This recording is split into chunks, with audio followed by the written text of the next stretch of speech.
السلام عليكم ورحمة الله وبركاته. إن الحمد لله نحمده ونستعينه ونستغفره ونعوذ بالله من شرور أنفسنا ومن سيئات أعمالنا. من يهده الله فلا مضل له ومن يضلل فلا هادي له. أشهد أن لا إله إلا الله وحده لا شريك له وأشهد أن محمدا عبده ورسوله. Ayolah ikhwah, a'azakumullah, kepada bapak, ibu-ibu, ikhwan dan akhwat yang mudah-mudahan dirahmati oleh Allah Subhanahu wa taala. Alhamdulillah, kita bersyukur kepada Allah Subhanahu wa taala atas segala nikmat yang Allah karuniakan kepada kita. Nikmat Islam, nikmat iman, nikmat diberikan hidayah di atas sunnah, nikmat dijauhkan kita dari berbagai macam malapetaka, dan nikmat diberikan hidayah taufik untuk selalu dan senantiasa menuntut ilmu syar'i. Ikhwani fid din, a'azakumullah, kita bersyukur kepada Allah atas semua nikmat, dan nikmat yang paling besar diberikan hidayah di atas Islam dan sunnah. Dan kita wajib berpegang teguh kepada Quran dan sunnah menurut pemahaman salafus saleh. Ini merupakan kewajiban yang harus kita pegang seumur hidup kita sampai kita diwafatkan oleh Allah SWT. Ikhwani fiddin, a'azakumullah, dalam kesempatan ini kita akan bahas tentang istiqamah. Kenapa kita bahas tentang istiqamah?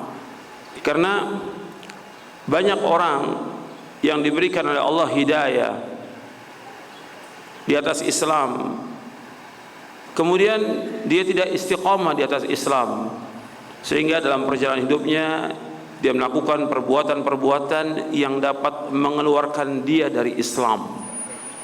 Ada orang Islam yang kemudian dia murtad dari Islam. Ada atau tidak? Ada. Ada orang yang dia tadinya diberikan hidayah di atas Islam dan sunnah, kemudian dalam perjalanan hidupnya dia tinggalkan sunnah itu, kembali lagi dia berbuat bid'ah. Dan ini juga ada dalam kehidupan, tidak sedikit. Bahkan ada orang-orang sebagai pelajar, penuntut ilmu yang dulunya ngaji, kemudian sekarang enggak ngaji lagi. Ada atau tidak? Ada, banyak. Tadinya nuntut ilmu, kemudian enggak nuntut ilmu lagi. Ini enggak istiqomah dia. Thalabul ilmi wajib. Dan menuntut ilmu syar'i ini merupakan jalan menuju surga. Kata Nabi SAW, menuntut ilmu wajib. Thalabul ilmi faridatun ala kulli muslimin. Menuntut ilmu itu wajib atas setiap muslim. Nabi juga bersabda SAW, wa man salaka tariqan yaltamisu fihi ilman sahhalallahu lahu bihi tariqan al jannah. Barang siapa yang berjalan untuk menuntut ilmu, Allah akan mudahkan jalannya ke surga. Tapi ada di antara orang yang kemudian enggak nuntut ilmu lagi. Pernah nuntut ilmu, kemudian setelah itu berhenti dia nuntut ilmu. Karena apa? Ya karena mungkin syubhat, karena mungkin syahwat. Dia cinta kepada dunia, sehingga ditinggalkan thalabul ilmi. Bahkan ada orang yang tadinya sebagai dai yang mengajak orang kepada sunnah, kemudian ditinggalkan sunnah itu, jadi dai ahlul bidah. Ada enggak? Ada. Tadinya dai mengajak orang kepada sunnah, sekarang dia masuk kepada firqah atau kelompok ahlul bidah. Ini terjadi. Berarti tidak istiqomah lagi dia. Udah keluar dari istiqomah. Ada orang yang tadinya rajin sholat berjamaah di masjid, belakangan enggak sholat lagi dia. Ada orang yang tadinya dia melaksanakan sunnah, dia berjenggot, tidak isbal, belakangan kembali lagi dia. Jenggotnya dicukur, isbal lagi. Tadinya ada orang yang pakai jilbab sempurna, ya karena kehidupan rumah tangganya dan segala macam, udah nggak pakai jilbab lagi. Masih banyak lagi kalau kita kaji orang-orang yang tidak istiqomah. Istiqomah ini wajib dan nanti kita akan bahas dalam buku ini. Hatta masalah sunnah aja, artinya sesuatu yang sunnat, artinya hukumnya sunnat bukan wajib, itu harus kita jaga. Apalagi yang jelas wajib, harus kita jaga terus sampai kita diwafatkan oleh Allah Subhanahu wa taala. Sebab Nabi SAW pernah menyebutkan kepada seorang sahabat, yaitu Abdullah bin Amr bin As radhiyallahu anhuma. Nabi mengatakan kepada beliau, "Ya Abdullah, la takun mithla fulanin kana yaqumul laila fataraka qiyamal laili." Muttafaqun alaih. Wahai Abdullah, jangan kamu seperti si fulan. Tadinya dia rajin salat malam, kemudian ditinggalkan salat malam. Hadis ini diriwayatkan oleh Imam Bukhari Muslim. Salat malam itu wajib atau sunnah? Sunnah. Nabi melarang seorang itu meninggalkan salat tahajud, salat malam yang hukumnya sunnah. Kata Nabi, jangan kamu seperti si fulan yang tadinya rajin salat malam, kemudian ditinggalkan salat malamnya. Salat malam ini hukumnya sunnah, tapi ketika dia meninggalkan itu tercela. Ketika dia meninggalkan itu tercela. Kalau ini yang sunnah tercela, apalagi yang wajib. Sekarang saya mau tanya kepada antum, nuntut ilmu ini wajib atau tidak? Wajib. Berarti harus terus kita nuntut ilmu sampai kapan? Sampai kita diwafatkan oleh Allah SWT. Makanya orang yang tadinya rajin nuntut ilmu, kemudian nggak nuntut ilmu lagi, nggak ngaji lagi, orang yang seperti ini kufur nikmat. Untuk ingat itu, kufur nikmat. Itu dibahas oleh Syekh Muhammad bin Shalih Utsaimin rahimahullah dalam kitabnya Syarah Riyadhus Shalihin. Sebab di kitab Riyadhus Shalihin ada bab tentang al-muhafadzah al-a'mal, menjaga amal-amal. Juga ada muhafadzah ala ma'tadahu minal khair, menjaga apa-apa yang sudah terbiasa dilakukan dari kebaikan. Ketika dia berhenti tidak nuntut ilmu lagi, maka orang ini kufur nikmat. Mesti dia terus istiqomah dalam thalabul ilmi sampai dia diwafatkan oleh Allah. Terus dia ngaji, terus dia belajar. Tapi karena ya dunia dan sifat manusia zalim, sifat manusia kufur, dan sifat manusia bodoh, maka kemudian dia tinggalkan itu. Nah, ketika dia tinggalkan itu, maka dia termasuk orang yang kufur nikmat.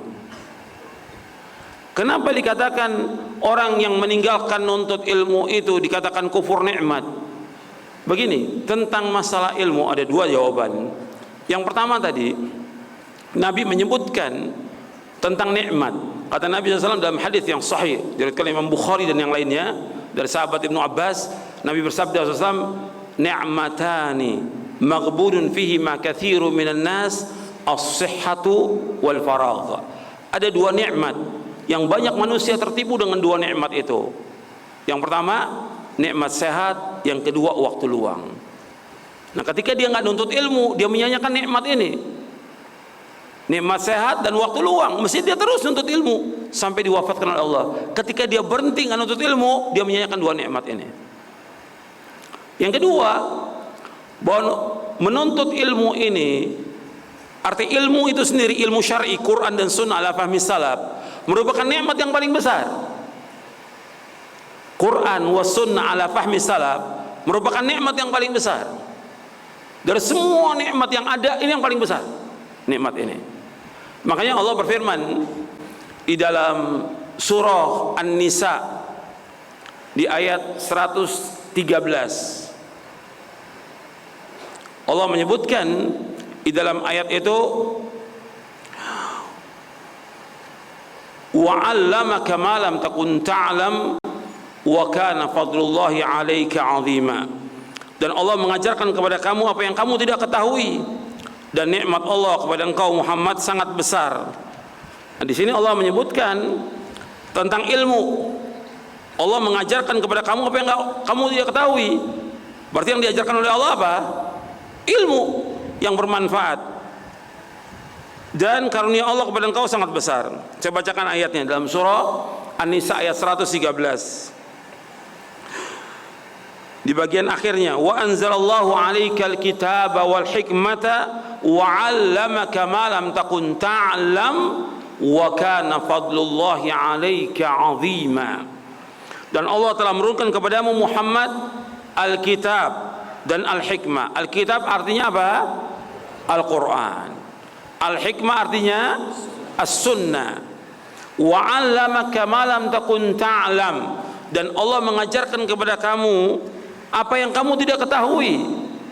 Wa kana fadlullahi 'alaika 'azima. Dan karunia Allah kepada engkau itu sangat besar.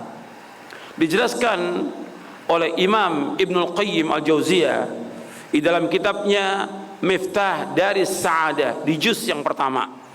Beliau mengatakan bahwa nikmat ilmu a'zamun ni'am. Nikmat ilmu merupakan nikmat yang paling besar. Kenikmatan yang paling besar nikmat ilmu. Makanya antum bersyukur kepada Allah ketika diajarkan Quran dan Sunnah ala fahmi salaf. Ini nikmat yang paling besar. Makanya ketika orang berbicara soal kebahagiaan yang hakiki, ya kebahagiaan ketika dia mendapatkan ilmu yang bermanfaat dan dia mengamalkannya. Ini kebahagiaan hakiki. Karena hati ini dia bisa bahagia dengan apa? Dengan ilmu. Enggak dengan yang lainnya. Ada kebahagiaan yang lain dibahas oleh Ibnu Qayyim. Ada orang bisa merasa bahagia dengan apa yang di luar dirinya. Yang di luar dirinya. Seperti apa? Dia punya jabatan, dia punya kedudukan, dia punya mobil mewah, dia punya segala macam. Bahagia enggak orang? Bahagia, tapi semu kebahagiaan ini. Itu yang pertama. Yang kedua, kata Ibnu Qayyim rahimahullah, orang diberikan oleh Allah bentuk tubuh yang sempurna. Mata, telinga, lisan, hidung, tangan, kaki. Ini bahagia enggak orang punya? Bahagia, tapi ini pun semu.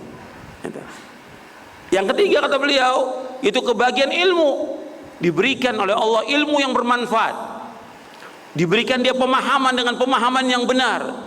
Dan dia meniti jalan siratal mustaqim. Ini nikmat yang hakiki. Ini nikmat yang hakiki yang sebenarnya. Ini yang akan membawa kebahagiaan manusia dunia akhirat. Karena ilmu dan amal soleh merupakan nikmat yang paling besar. Makanya Syekhul Islam Ibnu Taimiyah rahimahullah mengatakan, kata beliau begini, wal khairu was salahu wal falahu was-sa'adatu munhasirun fi naw'aini fil ilmi nafi' wal amal salih. Kebaikan, kemenangan, kesuksesan, kebahagiaan itu terbatas pada dua. Yang pertama, al-ilmu nafi', ilmu yang bermanfaat. Yang kedua, al-amal salih. Nah, kalau ini seperti ini harus kita pelajari terus, kita pahami terus sampai kita diwafatkan oleh Allah SWT. Nggak boleh berhenti. Ketika berhenti dia dari mencari ilmu syar'i dan mengamalkan soleh, ini keluar dia. Keluar dari mana? Keluar dari siratal mustaqim. Berarti ujungnya dapat hidayah atau sesat? Sesat. Dan banyak yang sesat. Setelah Allah memberikan ilmu kepada dia belajar, diberikan hidayah taufik, kemudian dia akan nuntut ilmu lagi. Nuntut ilmunya seperti ini. Dulu para ulama nuntut ilmu seperti ini. Beramai-ramai. Jadi cuma berapa ribu yang hadir ini. Imam Ahmad majelisnya dihadiri 5.000 orang. Dan rapat semuanya. Kan banyak orang yang nggak mau. Kalau duduk rapat gini nggak mau dia. Kamu dapat ilmu, duduk di masjid Allah. Duduk bersimpu bersama kaum muslimin. Itu yang dilakukan oleh para ulama salaf. Kan kita berpegang Quran wa sunnah ala fahmi salaf, ala fi'li salaf. Itu bagaimana salaf melakukan, itu yang kita lakukan. Itu bermanfaat. Sampai sini paham? Paham. Jadi kita wajib untuk istiqomah. nggak boleh berhenti deh dalam menuntut ilmu, dalam kita melakukan amal soleh. Nanti amal soleh, amal taat banyak, nanti saya akan sebutkan contoh-contohnya banyak sekali. Karena ini penting. Bukan mustahil orang itu yang tadi diberikan hidayah Allah kemudian dia sesat, bukan mustahil. Karena apa? Karena hati manusia di tangan siapa? Di tangan Allah. Yuqallibu kaifa yasha. Allah bolak-balikan hati itu menurut apa yang Allah kehendaki. Maka doa Nabi yang terbanyak, ya muqallibal qulub, tsabbit qalbi ala dinik. Ya Allah yang membolak-balikan hati, tetapkan hatiku atas agamamu. Saya cukupkan sampai di sini. Mudah-mudahan yang kita kaji bermanfaat, dan kalau ada kekurangan dari saya mohon maaf. Mudah-mudahan bisa kita pahami dengan benar dan kita amalkan, dan mudah-mudahan kita diberikan oleh taufik hidayah di atas Islam dan sunnah, dan diberikan istiqamah. Wassallallahu Nabi Muhammadin sallallahu alaihi wasallam. Subhanakallah wa bihamdik, asyhadu an la ilaha illa anta astaghfiruka wa atubu ilaik. Assalamualaikum warahmatullahi wabarakatuh.